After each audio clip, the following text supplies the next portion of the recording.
Good evening, everyone. My name is Pérola, and today I'm going to talk about the influence of publicity in the Second World War that happens in 1939 to 1945. First of all, I'm going to show you a pre-context of the conflict. In 1918, we have the First World War, where Germany ended up being blamed by all that happens because they stole Alsace-Lorraine from France. In 29,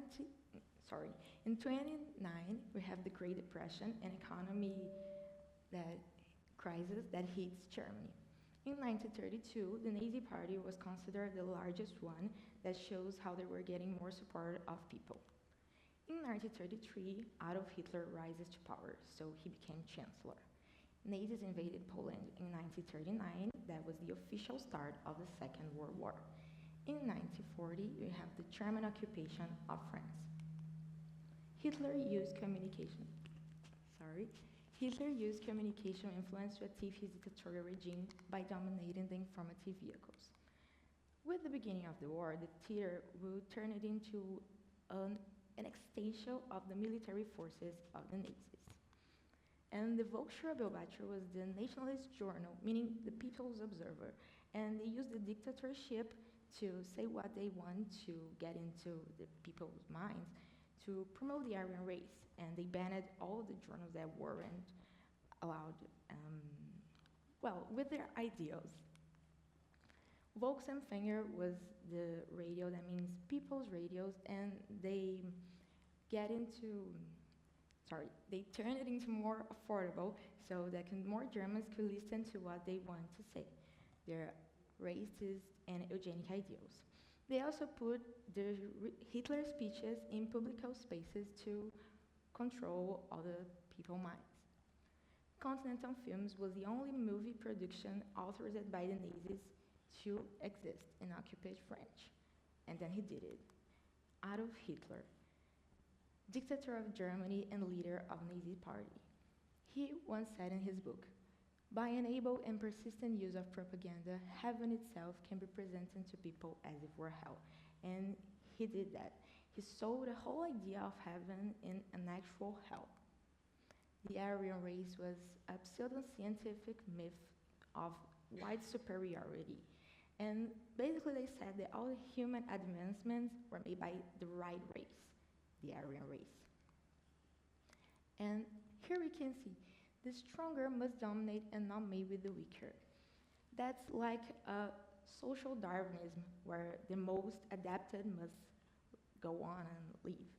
And he also said down here, their intelligence is small, but their power of forgetting is enormous. So he uses slogans and posters to demonize the Jews. Second World War. The Axis power, Germany, Italy, and Japan, against the Allied ones, US, UK, USSR, China, and French. It was not just a war to know who's the strongest one, but who's the most persuasive. That's why it was a war of ideologies. Fascist, anti-Semitism, and eugenic versus liberalism and anti-communist ideas. Reich Ministry of Public Enlightenment and Propaganda was a ministry that was created to ensure that all that content supported the ideology and idolized Hitler, basically to disseminate the Nazi regime. And Joseph Goebbels was the head of the communication, the minister of the ministry. He also was Hitler's right-hand man, and he said before a huge burn on German books, basically Jude books, that now the German art of the next decade will be heroic, objective, and sentimentalism. And they did it with no humanity at all. Hannah Arendt, a German philosopher, talks in her book about the banality of evil. And she says that this helped the Holocaust to happen because, one, they practice dehumanization, where you objectify your victims, treating them like objects, basically numbers, just dead bodies. Two, the conformative, where individuals just accept what people above them are saying. Don't thinking if it's right or if it's wrong, you just disseminate the idea. And three, the normality. Because she says that people who commit evil can be common.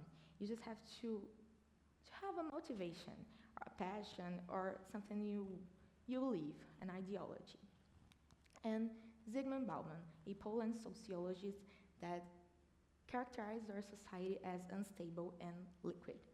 He says that the Holocaust can be seen as an extreme manifestation of modernity, darkest tendencies, and he says that all that happens with the Nazis was not an anomaly, but rather a consequence of modernizing forces that define our society today. That still happens. And that's why it's important to question authority and think before our actions about what we're doing, because all of our actions have consequences. And remember that evil can be everywhere. Thank you.